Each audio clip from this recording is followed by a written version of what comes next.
अस्सलामुअलैकुम, नमस्ते, सत श्री अकाल। उम्मीद करता हूँ ठीक होंगे, खुश होंगे। दोस्तों जा रहे हैं, खुश रहें, माँ बाप का ख्याल करेंगे। जो माँ बाप हैं तो सभी कुछ है। दोस्तों आज की हमारी वीडियो है संदीप माहेश्वरी स्टॉप विवेक बिंद्रा। तो स्टार्ट करते हैं वीडियो को। हाय, मेरा नाम है आशीष और आप देख रहे हैं दी ललन टॉप। एक बार फिर शुरू है हमारा प्रोग्राम जिसका नाम है सोशल लिस्ट। सबसे पहले करते हैं बात आज के शो में क्या है खास। संदीप माहेश्वरी किन ठगे गए लोगों को इंसाफ दिलाने की बात कर रहे हैं। मनीष कश्यप को जेल से मिल गई राहत। ट्विटर बंद हुआ तो लोगों की सांसें क्यों रुक गई। और पिक ऑफ द डे में मिलाएंगे फ्लैश से भी तेज रिपेयर करने वाले को। पिछले 2 दिनों से जिसका सबको इंतजार था वो हो गया। 2 दिन पहले विवेक बिंद्रा ने संदीप माहेश्वरी को जवाब दिया था। हालांकि ये जवाब कम, अपने कोर्स की मार्केटिंग ज़्यादा थी क्योंकि 2 घंटे लंबे वीडियो में सिर्फ आधे घंटे ही उन्होंने उस मुद्दे की बात की थी। बाकी टाइम तो उन्होंने अपना कोर्स ही पढ़ाया था। इसी वीडियो के बाद संदीप माहेश्वरी ने भी जवाबी वीडियो निकाल दिया है। इस वीडियो को टाइटल दिया गया स्टॉप विवेक बिंद्रा। विवेक बिंद्रा अपनी जवाबी वीडियो में अकेले नजर आए थे और खुद ही बोलते हुए नजर आए थे। वहीं संदीप अपने नए वीडियो में लोगों से बात करते नजर आ रहे हैं। ये वो लोग थे जो इस तरह के किसी भी स्कीम में फंसे बताए गए या फंसने वाले थे, जैसा उनका दावा था। साथ ही उन लोगों की वीडियोज भी दिखाए गए जिन्होंने विवेक बिंद्रा का कोर्स खरीदा और विवेक बिंद्रा के कथित स्कैम में फंस गए थे, जैसा संदीप माहेश्वरी बता रहे थे। ये भी बता रहे थे कि ये वीडियोज उनके नहीं हैं बल्कि यूट्यूब से लिए गए और ऐसे यूट्यूब में वीडियोज भरे पड़े हैं। विवेक बिंद्रा के 10 दिन के MBA पर भी सवाल उठाया कि आप 10 दिन में कैसे MBA कर सकते हैं। संदीप माहेश्वरी ने विवेक बिंद्रा की सबसे बड़ी अपनी तरफ से गलती ये बताई कि ये सब उनके लिए नहीं था, लेकिन वो ही बीच में कूद गए और पूरे मामले को संदीप वर्सेस विवेक बिंद्रा बना दिया। साथ ही विवेक बिंद्रा की तुलना उन लोगों से की जो लोग बैंक से फ्रॉड करके विदेश चले गए हैं। इसके आगे संदीप माहेश्वरी ने लोगों को इंसाफ दिलाने का भी प्लान बताया। कहा कि वो अपनी यूट्यूब वीडियो में मोनेटाइजेशन ऑन करेंगे और उससे आए पैसे से इंडिया की सबसे अच्छी लॉ फर्म हायर करेंगी। ये एड्स 2-3 महीने के लिए ऑन की जाएंगी और ज़रूरी पैसा इकट्ठा होते ही एड्स बंद कर दिए जाएंगे। आपके साथ ऐसा हुआ है तो आप legal@sandeepmaheshwari.com पर मेल कर सकते हैं, ऐसा वो कह रहे थे। वीडियो खत्म होने से पहले संदीप माहेश्वरी ने जनता को एक हैशटैग भी दिया, #स्टॉप विवेक बिंद्रा। इसके बाद तो पूरा इसी सब पे आपाधापी के बाद विवेक बिंद्रा के पीछे इंटरनेट पड़ गया और हमारे कमेंट बॉक्स में भी कल स्टॉप विवेक बिंद्रा चलता हुआ नजर आया था। संदीप माहेश्वरी का नाम ट्विटर पर ट्रेंड करने लगा। लोग भी विवेक बिंद्रा की पूरी कुंडली खोजने में अपने अपने हिसाब से लग गए। स्टडी IQ के को-फाउंडर डॉक्टर गौरव गर्ग ने एक ट्वीट किया, लिखा कि विवेक बिंद्रा अपने नाम के आगे डॉक्टर लिखते हैं। अगर आप रिसर्च करेंगे तो आपको पता चलेगा कि उन्होंने श्रीलंका की open international university for complementary medicine से फिलॉसफी में डॉक्टरेट किया है। ये एक नकली डिग्री है, ऐसा उन्होंने दावा किया। कहा कि श्रीलंका में 3 लाख रुपए में PhD की डिग्री मिल जाती है। Vivek Bindra non refundable franchise fee देते हैं। वित्त वर्ष यानी फाइनेंशियल ईयर 2022-23 में बिंद्रा ने 308 करोड़ रुपए कमाए, जिसमें 227 करोड़ या 74% कमाई नॉन रिफंडेबल फ्रेंचाइजी फीस से है, ऐसा कहा गया। किसी ने ChatGPT से ही पूछ मारा कि क्या 10 दिन में MBA किया जा सकता है। ChatGPT में भी हाथ पैर जोड़ लिया अपने। सच में विवेक बिंद्रा AI से भी आगे निकल चुके हैं। लोग संदीप माहेश्वरी को सैल्यूट करते हुए भी नजर आए। कुल मिलाकर मामला अब बड़ा हो चुका है और दोनों लोग कानून के पास जाने वाले हैं। देखते हैं किसका बिजनेस कब तक चलता है, किसके बिजनेस पे क्या असर पड़ता है और अंत में क्या सच सामने आता है। हमें तो बस रिपोर्ट करना है। फर्जी कोर्स की बात हो गई, अब बात करते हैं फर्जी वीडियो फैलाने की। बिहार की यूट्यूबर मनीष कश्यप को बिहार के प्रवासी मजदूरों पर फर्जी वीडियो बनाने के आरोप में गिरफ्तार किया गया था, आपको पता है। अभी उनको पटना हाई कोर्ट से जमानत मिल गई है। मनीष कश्यप अभी भी जेल से बाहर आ सकते हैं। उनके सपोर्टर सोशल मीडिया में इस बात की खुशी मनाते नजर आए। आपको याद दिला दें कि बिहार पुलिस के आर्थिक अपराध इकाई EOU ने भी मनीष कश्यप के खिलाफ FIR दर्ज की थी। इस केस में राज्य में काफ़ी ज़्यादा छापेमारी हुई थी। उस दौरान मनीष कश्यप कई दिनों तक अंडरग्राउंड रहा। 18 मार्च को बेतिया पुलिस ने एक दूसरे केस में मनीष के घर की कुर्की जब्ती भी की थी। इसके बाद मनीष ने स्थानीय थाने में जाकर सरेंडर कर दिया था और मामला अब जमानत तक जा पहुंचा है। डाउन तो सब हो रहे हैं आजकल। संदीप माहेश्वरी और पब्लिक चाह रही कि विवेक बिंद्रा को भी डाउन कर दिया जाए, जैसे लोग उनके पीछे पड़े हैं। आगे जाने क्या होगा। लेकिन आज सुबह सुबह डाउन हुआ ट्विटर। इंसान ना ट्वीट कर पा रहा था और ना अपनी टाइमलाइन को देख पा रहा था। ट्विटर के एडिक्ट्स को लगा कि एलॉन मस्क ने दुकान तो नहीं बंद कर दी। थोड़ी देर बाद पता चला कि ट्विटर डाउन है। लोग वहीं पर ट्विटर डाउन की मीम्स बनाने लगे, इतना कि ट्विटर पर ही ट्विटर डाउन का हैशटैग ट्रेंड करने लगा। एक यूजर ने लोगों के नाचते हुए वीडियो डाला और लिखा कि मार्क जकरबर्ग ऐसे ही डांस करते हैं जब भी ट्विटर डाउन होता है। लोगों ने सूर्यवंशम को भी याद किया, लिखा कि कुछ इस तरह से ट्विटर यूजर इंस्टाग्राम में चले जाएंगे। कुछ ऐसे भी मिले कि ट्विटर बिना भी क्या जीना है। ट्विटर को बाबू राव भी बना दिया गया और लिखा गया कि ट्विटर कह रहा है कि मस्त थोड़ी देर सो लेता हूँ। बताइए, एक ट्विटर के ना चलने से लोग इतना ज़्यादा परेशान नजर आ रहे हैं। एक मेरे पोस्ट है कि जो नहीं चल रहे हैं और किसी को कोई फर्क भी नहीं पड़ रहा है, जिसका शाहरुख खान के फैन बेसब्री से इंतजार कर रहे थे, वो पल आ गया। राजकुमार हिरानी की फिल्म फाइनली रिलीज हो चुकी है। लोगों के बहुत मिक्स्ड रिएक्शन भी आए। ऐसे वीडियो चलाए गए जहां लोग ये फिल्म देखकर रो रहे हैं। लिखा गया 31 साल का इंसान रो रहा है, ये असली सिनेमा है, राजकुमार हिरानी इसके लिए थैंक यू। विकी कौशल की तारीफ भी की गई। लिखा गया कि वो एक एक्टिंग स्कूल है। थिएटर की खाली सीट्स के भी वीडियोज आए और दावे किए गए कि फिल्म फ्लॉप है। सलमान खान की डीपी वाले एक यूजर बोले कि मैं 3 घंटे सोया, इंटरवल में उठा फिर सो गया। ऐसे लोगों से मैं बस यही कहना चाहता हूँ कि घर में सो लिया करो ना। आप एक फिल्म देखने जाते हो, वहाँ सोते हो और ट्विटर पे आके बताते हो कि फिल्म बोरिंग थी, आप सो गए। फिल्म वालों की एक टिकट एक्स्ट्रा बिक गई। रिपोर्ट आएगी कि टिकट तो बिकी हैं, बाकी पूरा भाग आप कर लीजिए, लगा लीजिए, देख लीजिए किसका फायदा किसका नुकसान। सोशल लिस्ट में अब बारी है पिक ऑफ द डे की। पिक ऑफ द डे में आज बात फिर से जुगाड़ की। इंडिया में सब कुछ जुगाड़ से चलता है, इसलिए रिपेयर की दुकानों में हमेशा रौनक बनी रहती है। जुगाड़ है तो हम सब चल रहे हैं, लेकिन रिपेयर की हमेशा एक समस्या रहती है, फालतू का टाइम बहुत जाता है। एक वीडियो दिखा, यहाँ बंदा इतनी ज़्यादा जल्दी तेज़ी से रिपेयर करता है कि लोग रिपेयर करवाने नहीं बस उनको देखने ही चले आते हैं। देखिए पहले वीडियो आप।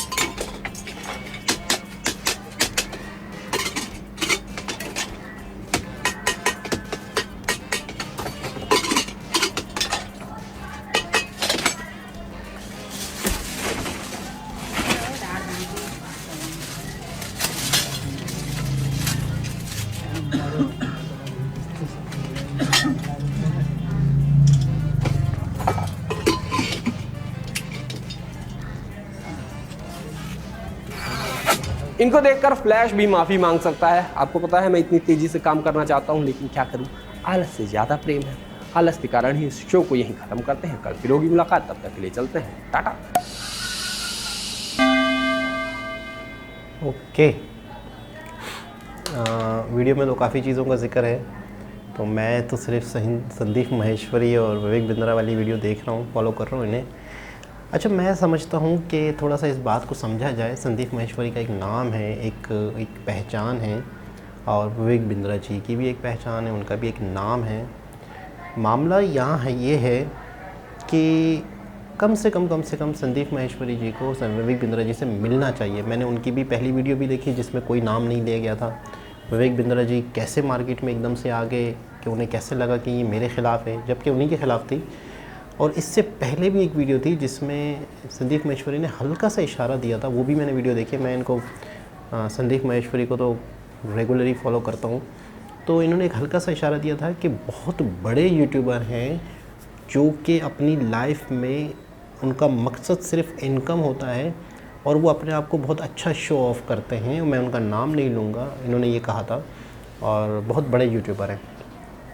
और बहुत सारे ऐसे स्कैम होते हैं जिसमें हम अपने आप हम जनता को दिखाते हैं अपने आप को अच्छा है, कोई अपने अच्छे काम अच्छी कारकर्दगी दिखाते हैं, अच्छे समाज सेवा की कोई चीज़ें दिखाते हैं, फिर उसके बाद हम उसके बदले में बहुत कुछ उस दिखावे, वो ऐड समझो एक तरह से, उसके बदले में हम लूट मारी करते हैं। तो हल्का सा इशारा दिया था, तब भी मेरे दिमाग में हल्की सी घंटी बजी थी कि ये विवेक बिंद्रा जी की बात हो रही है। फिर मैंने कहा नहीं यार, हो सकता है, लेकिन ये कि फिर मतलब कुछ ना कुछ खबरें इनके पास आने लग गई होंगी, तो इन्होंने बड़ी प्लानिंग के साथ, तरीके के साथ विवेक बिंद्रा जी का ये स्कैम ज़ाहिर किया। लेकिन मैं समझता हूँ कि विवेक बिंद्रा जी से एक दफ़ा मिलना ज़रूर चाहिए। मैं आपको पूरी क्लियर बात बताऊँ, जो अभी तक मैं दोनों तरफ की वीडियो देख चुका हूँ। विवेक बिंद्रा जी की आधे घंटे की वीडियो, फिर उसके बाद उन्होंने कोर्स से रिलेटेड बात की थी। तो मैं ये समझता हूँ कि विवेक बिंद्रा जी अगर कोर्स बेच रहे हैं, एक क्लासरूम होती है, एक क्लासरूम में बहुत सारे लोग स्टूडेंट आते हैं, तो क्या वो सब सफलता हासिल करते हैं? क्या वो सब कामयाब होते हैं? अगर कोई शख्स कहता है कि आपको मैं ये नहीं करवा पाऊँगा तो मैं आपके पैसे रिटर्न कर दूँगा, मैं विवेक बिंद्रा जी के पक्ष में ज़्यादा बात करूँगा, क्योंकि पूरी दुनिया ही संदीप माहेश्वरी की बात को लेके बात कर रही है, लेकिन उनकी कोई भी नहीं सुन रहा।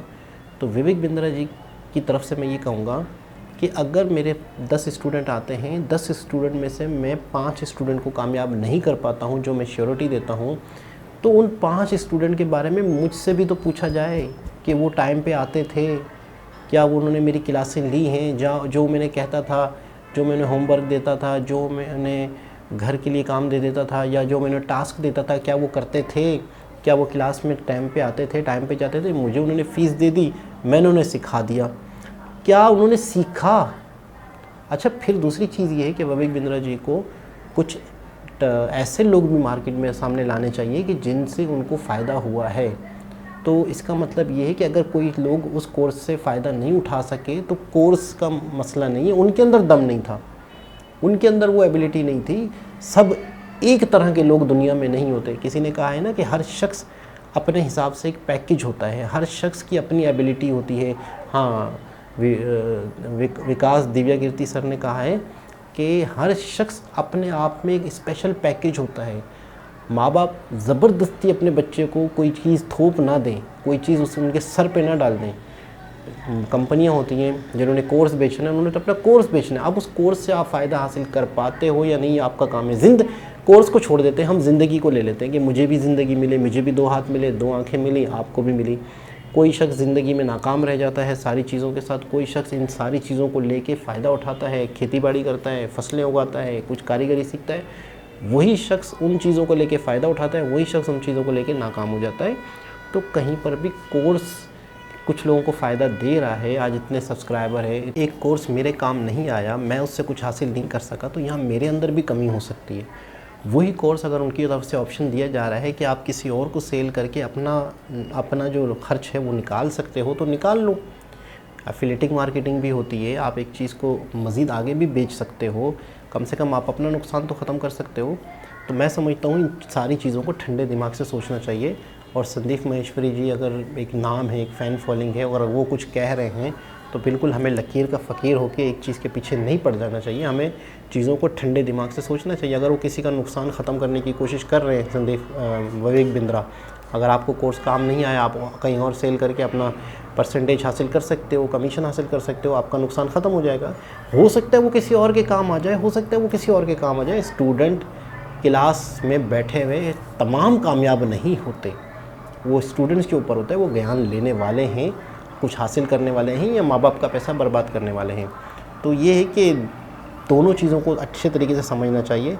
और मैं आवाम से भी कहूँगा, लोगों से भी कहूँगा कि भाई एक ही चीज़ को वो ना कहें कि विवेक बिंद्रा जी गलत हैं। वो एक काम कर रहे हैं, कई सालों से कर रहे हैं। अगर कुछ इस तरह की चीज़ें निकली हैं तो उसको देखा जाए। और ये सबसे बड़ी बात वो कर रहे हैं कि मैं आपके शो में आके सारी चीज़ें डिटेल से बताने को तैयार हूँ। ये उनका बड़ापन है, ये उनकी हिम्मत है, ये उनका क्रज है कि यार वो आने को तैयार हैं, बताने को तैयार हैं। तो बाकी तो संदीप माहेश्वरी टोटल उन्हें MM वाला जो मामला है, मल्टीपल जो होता है चीज़ें, चाहे दो मेंबर पकड़ लो, फिर दो और मेंबर पकड़ लें, तीन और मेंबर पकड़ लें, तो एक वायरस की तरह का एक सिस्टम है। जब वायरस जिस तरीके से बढ़ता है या कोई जरासीम जिस तरीके से बढ़ते हैं, इस तरह मेंबर्स बढ़ते हैं। तो वो उस पॉइंट ऑफ व्यू से देख रहे हैं। लेकिन मुझे ऐसा लगता है कि थोड़ा सा बैठ के बात कर लेनी चाहिए, शायद ये मामला क्लियर हो जाए। और इतना बड़ा मसला नहीं है, दोनों बड़े नाम हैं। तो मैं इनको अच्छे तरीके से फॉलो कर रहा हूँ, देख रहा हूँ, चीज़ों को समझ भी रहा हूँ। दोबारा किसी और वीडियो के साथ आपसे मुलाकात होगी। जब तक के लिए अल्लाह।